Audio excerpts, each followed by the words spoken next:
He laughed in my face and called me crazy, just because I asked for respect. Today, he's being sued for 50,000 reis. And you know what's worse? It's all his fault. It was Friday, almost 11 at night, and I was already in my pajamas trying to sleep. I'd had an exhausting week at work, and all I wanted was a quiet night. But what came was the complete opposite, a deafening beat of electronic music piercing through the walls as if I were at a club. It was apartment 301, the new neighbor who, since arriving, seemed to ignore any sense of community. I picked up the phone, took a deep breath, and tried to be polite. "Good evening, could you turn the volume down a bit? I'll be up early tomorrow." On the other end, a dry, mocking laugh. "Relax, neighbor. Are you stressed? Go sleep with headphones, then." That made my blood boil. It wasn't the first time. There had already been 2 other polite complaints, ignored. That night, I went to his apartment door and knocked firmly. He opened it laughing, surrounded by drunk friends. When I repeated my request, he shouted in front of everyone, "That crazy woman is always complaining. Someone locked that crazy woman up." Everyone laughed. I returned home humiliated. I cried. But it was then that something inside me changed. That early morning, amidst tears and anger, I joined the condominium group and filed my formal complaint. But more than that, I began to write down every incident. I filmed, recorded audio, documented the sleepless nights. I collected evidence like someone preparing the ground for something bigger. I would no longer be called crazy by someone who thinks respect is optional. After that humiliating night, when I was called crazy in public for simply wanting silence, I withdrew. For days, I remained silent in the hallways, embarrassed to pass neighbors who had witnessed the scene. But it was in that same silence that I began to pay closer attention, and to realize that other people were suffering from the same problem. Every noisy morning wasn't just affecting me. The baby in 304 cried all night, the lady in 302 had dark circles under her eyes, and the student in 305 always seemed too tired for someone so young. One day, while waiting for the elevator with my neighbor in 302, I decided to take a chance. "Have you also been hearing the noise in 301 every night?" She just sighed and replied, "Honey, I've called the concierge 7 times. They take notes, but they never do anything. I've given up." Her words hit me like a punch. People were silent, but not out of acceptance, but out of exhaustion. For fear of seeming crazy, as I was called. That night, I summoned my courage and wrote in the condominium group, in no uncertain terms, "Good evening. I will no longer tolerate disrespect. I have proof of disturbance of the peace and am filing a complaint. If anyone else wants to join, please contact me privately." The response was immediate. In less than half an hour, 11 neighbors had messaged me. People I didn't even know the names of. All with similar stories.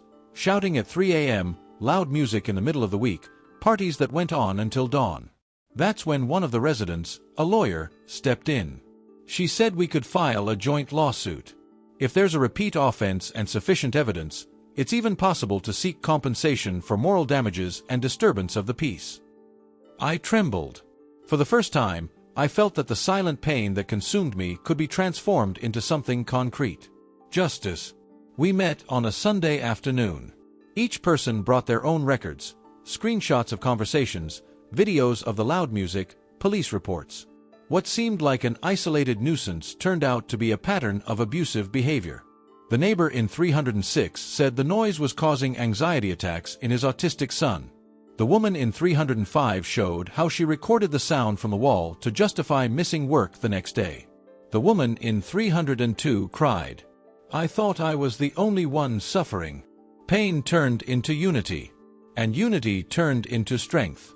We filed a new report at the police station, this time signed by 8 residents.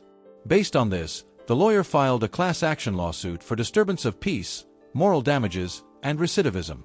The total amount requested was 50,000 Brazilian reals, to be divided proportionally among the affected residents.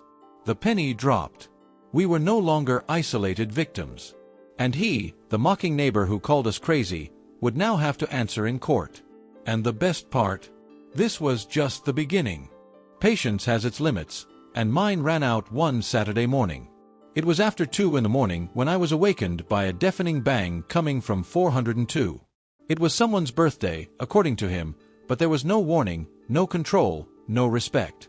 I went to the door, rang the bell, and was greeted with mocking laughter. "Oh no, the crazy woman came to complain again?" The people inside the apartment laughed along. And it was at that moment that something inside me flipped. I returned to my apartment, my heart racing, my hands shaking. But it was no longer fear or humiliation.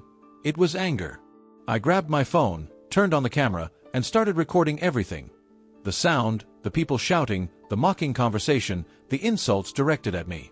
I recorded for over 30 minutes while I tried unsuccessfully to sleep. The proof was there. My peace was being destroyed. And that was what gave me the courage to take the action that changed everything. The following Monday, I contacted a lawyer specializing in condominium law. I explained the entire situation, showed him the recordings, previous notices, and the neighbor's history of neglect. He advised me to file a lawsuit for moral damages and disturbing the peace, based on the civil code. But that wasn't all. With the help of the building manager, I obtained copies of the warnings the resident had already received from other neighbors. He wasn't just a problem for me. He was a repeat offender and known for causing trouble. The lawyer was blunt. "We're asking for 50,000 Brazilian reals in compensation. For the exposure, the insults, the lost nights of sleep, for your right to peace having been violated so many times." I confess I trembled inside. It was a lot. But he assured me the case was solid. The evidence was compelling. And what's more, even if the judge didn't award the full amount, the lawsuit itself would be a milestone. A response. A way of saying, enough is enough. Meanwhile, my neighbor seemed oblivious to what was coming. He continued his noisy routine, mocking others, including the doormen. Only this time, I didn't limit myself to silence. I informed the building manager of the case, and soon the story spread. Other residents began contacting me with similar stories. Some even offered me testimony. And, little by little, the resident of 402 realized something was changing. The looks in the building were no longer complicit, they were disapproving. The first hearing was scheduled. And the moment he received the summons, his arrogance began to crumble. It was the first time he didn't look at me with mockery. His demeanor changed. And right then, even before the judge ruled, I knew. He was feeling the weight of the responsibility he had always avoided. For the first time, he understood that respect isn't a favor, it's an obligation. The court hearing was scheduled for a rainy Tuesday. I hadn't expected that day to bring any satisfaction. I was simply trying to maintain my dignity and demand what was fair. When I entered the courtroom waiting room, there he was, the neighbor from 504. With his wrinkled suit, sunken eyes, and the same air of arrogance, but now visibly shaken. No laughter, no mockery. Just the uncomfortable silence of someone about to hear truths they can no longer avoid. The judge began the session with a firm tone. All the evidence was presented, the videos, the police report records, the messages sent to the building manager, and the testimonies of other residents. Everything was documented. Every sleepless night, every anxiety attack, every attempt I made to resolve the situation peacefully. His lawyer tried to argue, but the more he spoke, the clearer it became that he was trying to justify the unjustifiable. The judge made a point of emphasizing that it wasn't just a matter of loud music. It was an escalation of emotional abuse, neglect, and mockery against someone who simply wanted to live in peace. The sentence was straightforward. He was to pay me 50,000 Brazilian reals for moral and emotional damages. A symbolic amount compared to everything I'd experienced, but a milestone for me. More than the money, what relieved me was seeing the court acknowledge my pain. His silence after the ruling was deafening. There was no apology, no acknowledgement, only the embarrassment etched on the face of someone who thought they would never face consequences. When I left that room, I didn't feel victorious. I felt free. I took a deep breath, and for the first time in a long time, the tension in my chest seemed to have dissolved. In the following days, his posture changed. The sound stopped. The doors now closed carefully.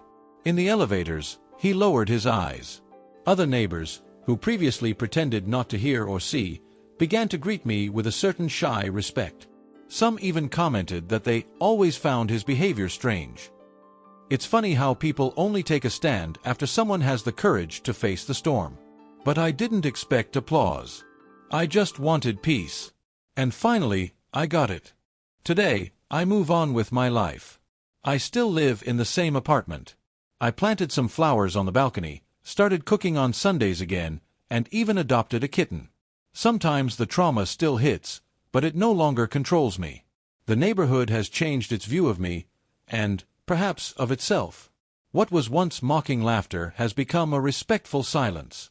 Because, in the end, the one who shouts isn't always the strongest. Sometimes, it's just someone trying to hide their fear of being confronted by those who stood up in silence and won.